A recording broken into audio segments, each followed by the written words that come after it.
Sa gitna nga ng lumalalang sitwasyon ng hiwalayan ng dalawang magkaparehas na aktor at aktres na sina Paulo Avellino at Janine Gutierrez, Kim Chu at Sian Lim, heto at namamayagpag naman sa paggawa ng teleserye sina Kim Chu at Paulo Avellino.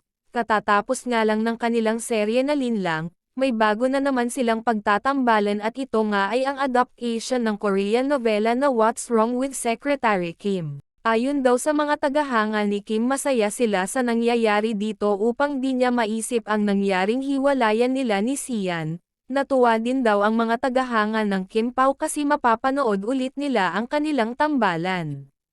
Kaya ngayon palang marami na ang nananabik na mapanood ang teleserye nilang What's Wrong with Secretary Kim kahit kakaumpisa pa lang ng taping nito. Samantala sa isang banda naman marami ang nagtatanong paano na daw ang tambalang Kim Si gayong humingi na daw ng public apology si Sian Lim kay Kim Chu, hindi daw ba niya ito bibigyan ng isa pang pagkakataon? Yan daw ang ilan lamang sa mga katanungan ng kanilang mga tagahanga.